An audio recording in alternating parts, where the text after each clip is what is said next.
What's up guys, Matt here from the Gaming Tavern, and I'm here to present to you all my top 10 instance content from Stormblood as of patch 4.1.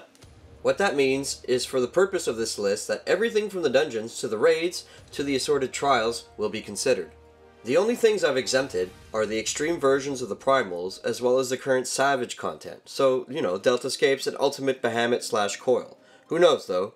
Maybe one day I'll rework this list as a form of updated Redux content, but until that time, all normal play-through content is up for grabs. But before I proceed any further, I want to heavily stress the fact that this list contains spoilers, spelled with an A-R-Z at the end. Though I must say that the way I chose this top 10 isn't necessarily in order of favoritism, although truth be told, it did play somewhat of a part. I went and gave each dungeon, primal, and raid challenge a good old school grading out of a total of a maximum of 5 points in different categories. These categories involve design, and how enticing the level design is, including but not strictly relegated to the art, and how pretty / unique / captivating the level itself ended up being. Gameplay, where I scrutinize what experience the player has, and how much variety there is to do at any given level. Was I required to interact with a switch, or do something I never had done before? Or was it all just a single-minded romp to the end of the level, hacking away at enemies as they showed up? The bosses themselves are also graded. This section is a bit complicated, however, as all of you know, that sometimes there's just one boss to handle, such as a primal, or sometimes there are as many as 4 in any given instance, Rabanaster, for example.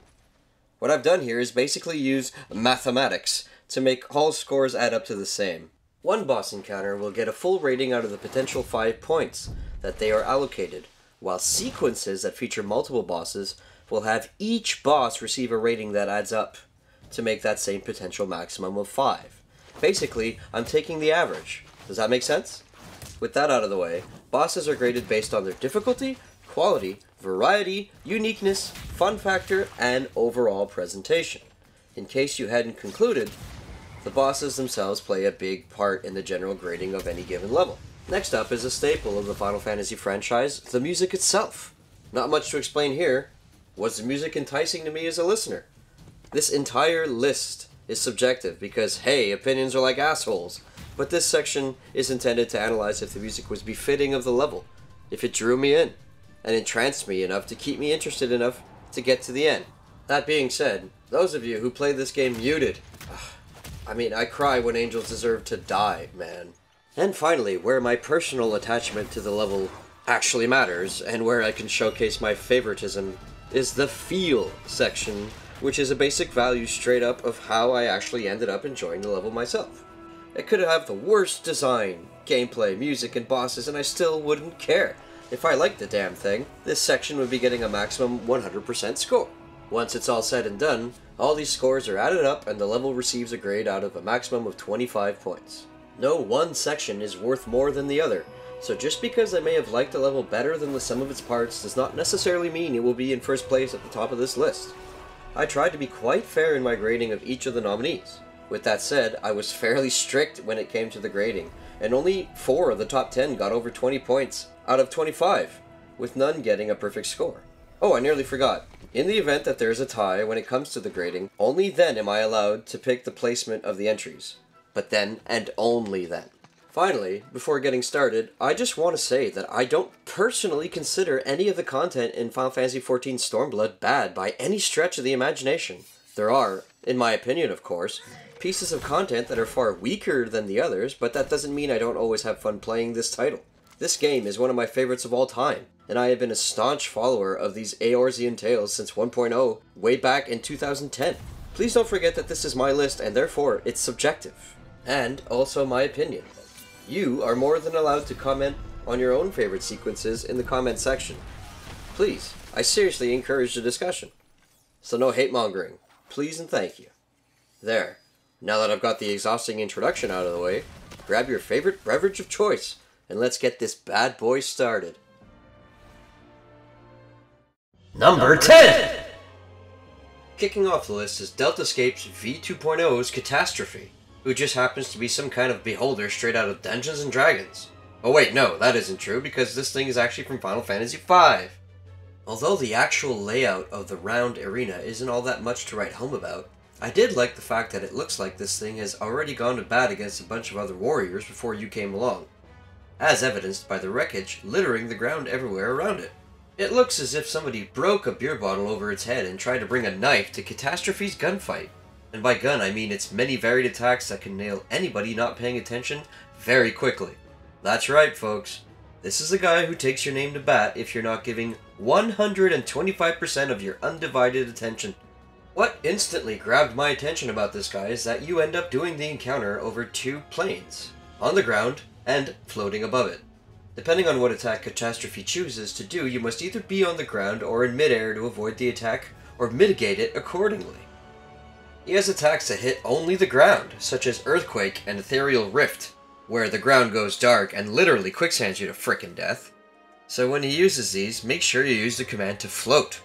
Then there are AoEs that hit only the ground above your head, as well as an AoE where the party must all enter to divide the damage that only affects those floating. Obviously, placement is an important factor in this fight, and any fight that requires near-perfect execution will rank really high with me in general. There's just nothing like the feeling of pulling off a difficult fight thanks to meticulous practice and elegant execution. Miss one of his attacks and you'll eat a debuff that increases damage on your character for a set amount of time, as well as be petrified on the spot for a certain amount of time. So when there are plenty of AoEs going off around you, causing plenty of damage, being stuck on the spot, well, that ain't good. Where things start to get interesting is when he uses attacks that make you dance between the 2 planes and forces you to be on the ball. He'll attack the air first, but then start to suck you into the ground, so you can't panic and immediately float, otherwise you'll eat a lot of damage. You'll need to be patient and time your technique accordingly. That test of skill is what I initially really loved about this fight. In fact, for a time it was my favorite of all the Deltascapes for the first and second week of its release. Although as time went on, it would be replaced. It should also be mentioned that while the music is from Final Fantasy V, it didn't really engage me all that much. I mean, it was neat to relieve the nostalgia, although this certainly isn't no Battle on the Bridge. Numéro 9. In 9th place is one of the current expert dungeons in that same roulette, Kugane Castle. I think what stood out the most to me here is the remixed music of Stormblood's theme that kept blasting off into my earbuds as I terrorized the uninvited occupants of the castle. It really made me feel like we were rushing headlong into battle against a veritable army. The story of this place goes somewhere along the lines that a group of radicals have taken over the fortress and basically thrown the rest of the inhabitants out. And it's up to you and your band of merry men to infiltrate and crack some skulls. I'm totally paraphrasing. That's just, it's just about the gist of it. The design of the level itself is alright. You run through a courtyard and over a pretty cool bridge into the castle.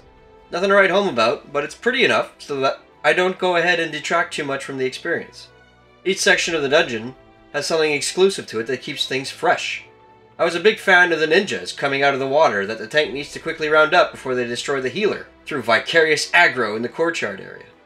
In the middle sequence, you have these ninja summoners who summon a pretty cool looking character straight out of Final Fantasy VI that takes a lot of damage to kill and also hits pretty hard.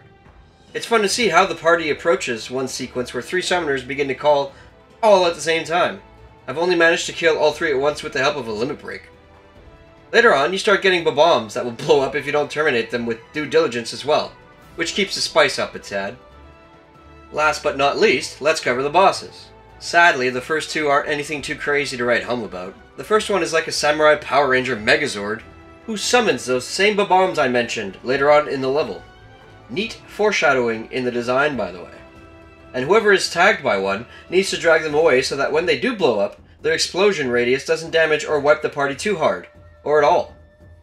The second boss's call to arms is the fact that he summons other lesser ninja to attack in a straight line.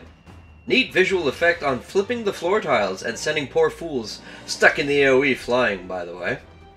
Where the boss section really shines is in the final encounter, with none other than Final Fantasy X's freaking Yojimbo showing his majestic face to pulverize yours with accumulated gil. That's money, folks, and money that the leader of the insurgents throws into the arena for Yojimbo's dog to jump around and collect, to deliver back to his master so that he can cause damage dependent on the amount of gil the dog managed to pick up. So what's your job in all this aside from causing damage and or, staying alive? Get to those coin piles first and pick them up, so Yojimbo's sword feels like a slightly sharp toothpick, as opposed to the swinging guillotine hammer of death. I was delighted and very surprised the first time I did this fight. Number 8! Temple of the Fist is our 8th entry. This is one of those grades where my personal input into the grade score didn't amount to much, as I felt it was just a strictly okay dungeon, but it won out through sheer force of will and scoring well in the other categories. Don't get me wrong, I actually enjoy the general progression and feel of the dungeon itself, but there are far better experiences in Stormblood. What I mean by that is that I actually enjoy running Kugane more than Fist Temple, and that came before Fist Temple. So that's what you get when it comes to scoring. Being a fair guy, I guess. Damn it. Maybe I should rig some shit. I don't know. Probably not. The music is again a slightly different riff on the Stormblood theme, although it plays out differently from Kugane's, albeit with the same structure. Albeit? Up to you. So, nothing too amazing, but catchy in its own right. Where I have to give insanely high mad props is in the design and overall look of the dungeon. In each different section separated by the bosses, you go places, and all of them feel far different than the location they were before. The initial area is a very temple groundish-like place, where you need to be careful of plants on the ground that explode into goo and force you into walking slowly, making avoiding AoEs a bit harder than normal. The second section then transforms into a trek across a mountain cliffside, where you need to avoid not only enemies, but walls that randomly protrude from the mountain itself in some trippy and neat platformer-esque navigational endeavors.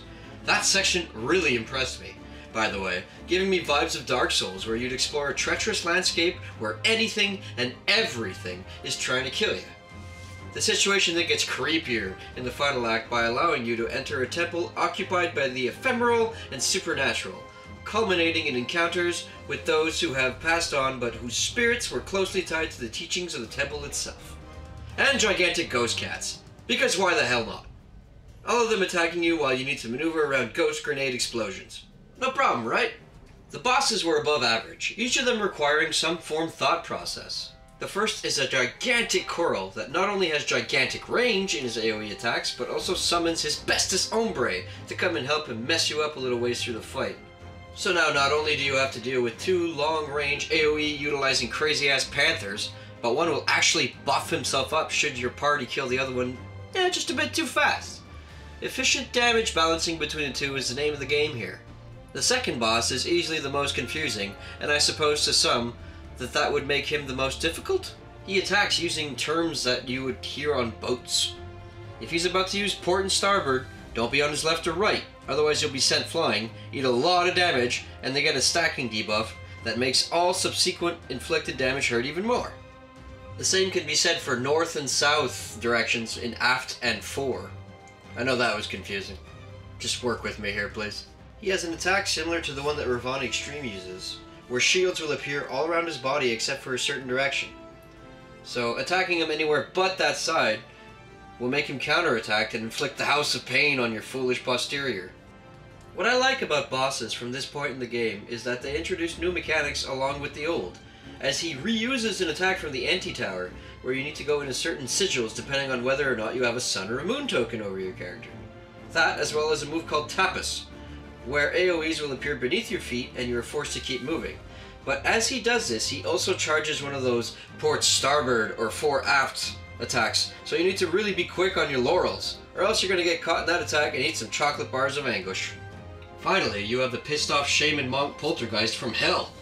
He's got a lot of hard hitting attacks, but standouts include the hurricane kick that hits both front and back in order in a V-shaped AoE.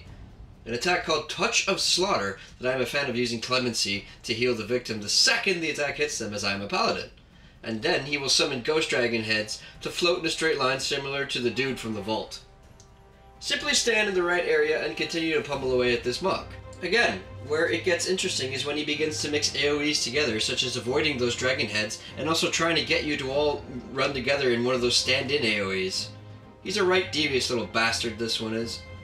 Halfway through the fight, he also enjoys employing all these little translucent orbs that you need to run through that not only buff you for a set amount of time, but also debuffs his charge attack, where he ends up punching the ground a whole bunch of times before pulling a Dragon Ball Z and trying to blow everything up.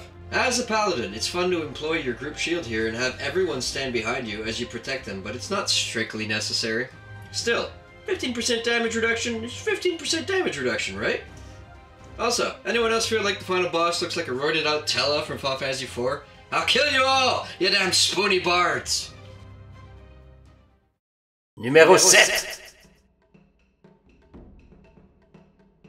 Majestic, in italics. That's the one word I'd use to accurately describe this Patrick Stewart-inspired fish creature of the deep with a gigantic sword. Susanoo received nearly unanimous above-average grades from me, and the fact that doing so still puts it at number 7 is somewhat telling. But it remains to be said that this primal encounter is by far one of my favorite fights, not only in Stormblood, but in all of Final Fantasy XIV. And that isn't counting the fact that Susanoo just seems to be so damn jovial all the time, constantly belting sparring vocabulary at your group like a hopped-up Patrick Stewart on crystal meth throwing down for the last time. As the first real primal encounter in Stormblood, Susanoo has the distinct honor of being the ramp-up in terms of difficulty that presented many a stopgap, similar to the way Ravana was a literal roach-infested brick wall to those who had to learn to step up their game back in Heaven's Ward. I mean, kudos to you if you got carried through the fight, but it doesn't get any easier from here, folks. And what a fight it is! With a great natural wood instrument music background, you begin to spar against this mammoth primal across a backdrop of water and sand dunes, and a palace one could surmise belongs to the Ninja Turtles. Oh my god, I just realized we're actually fighting a roided out Slash from the Ninja Turtles. It's a good thing there ain't no pizza around. Anyway, back to the fight. It starts off quite normally, where he uses AoEs that try to meet out the DPS and healers, as well as a heavily damaging tank buster on the main tank. Where it gets interesting is where he will mark somebody who he then pushes back, and then a huge AoE will appear on either side of this target, forcing the rest of the party to stand in that thin line or get consumed by the sea he then separates with a jovial cry. He will also summon these thunderclouds that attack with huge purple line AoEs that forces the party to separate. Once he gets close to half his health depleted, things take a twist for the more malevolent. Susanoo himself disappears as the clouds darken and the music fades. Suddenly, the gigantic sword in the water erupts as the waves part, revealing Susanoo just went full-on Mighty Morphin Power Ranger monster growth, and he intends to pulverize you into the ground like the insignificant insects that you are. In a twist that got my blood pumping furiously, one of the tanks is actually required to hold back the sword with his own weapon, while the rest of the gang pounds away at the weapon trying to shatter it. All of this is accentuated by a slower and more serious version of Susanoo's theme that really hammers home the feeling that things are getting real.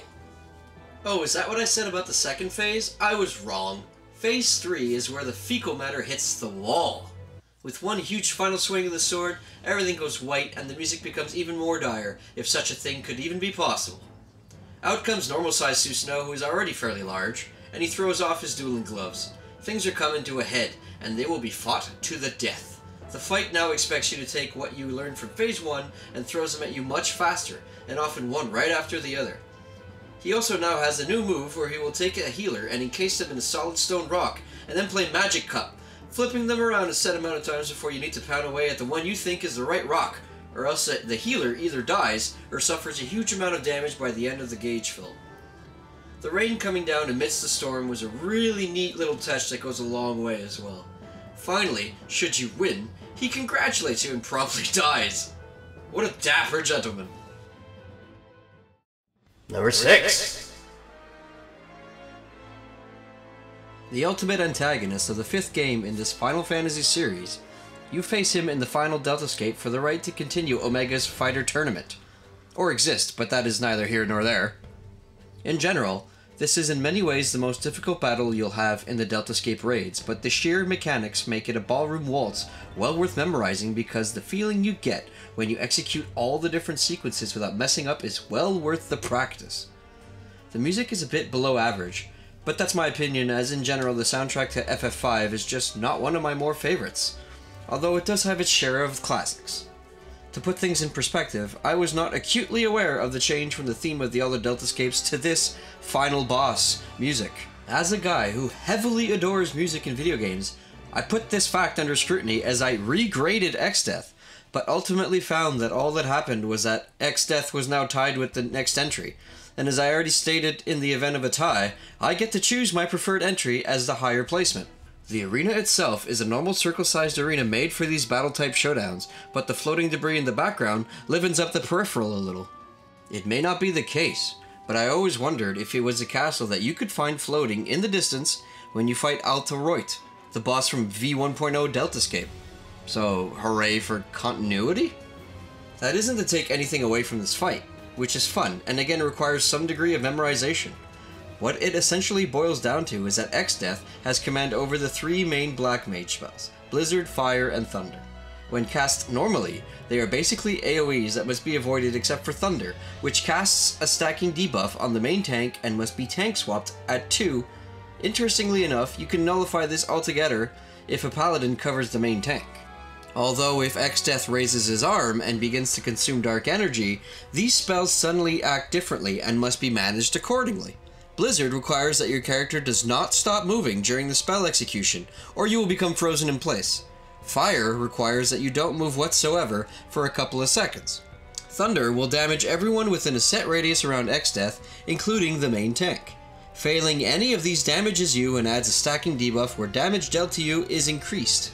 It is this Simon Says effect, where you need use your eyes and see what Exdeath is doing, and then quickly react, that makes the fight so very engaging.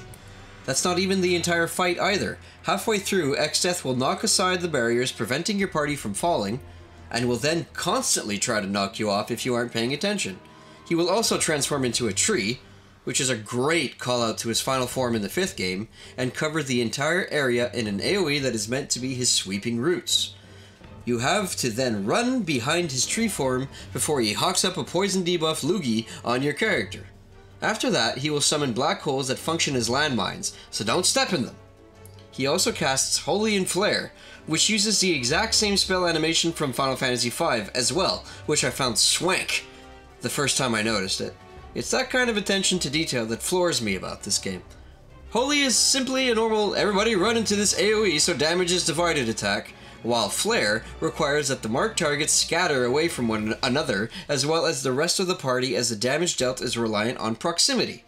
Once that's finished, he'll top off the entire thing by throwing down a big-ass meteor smack dab in the center of the stage. Put all of this together, and you've got one heck of a battle stew medley melee going on, one that is immensely satisfying to execute without making a mistake. Oh, and one last thing. Thank God this isn't like Titan, where if your party falls off, they don't come back. That would have made this fight hellacious indeed.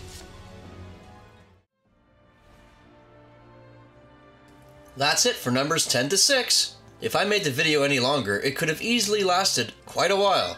So I made the choice of splitting up the list here, although who knows, maybe I'll release a video afterwards of the entire thing spliced together. Join us next time for numbers 5 to 1.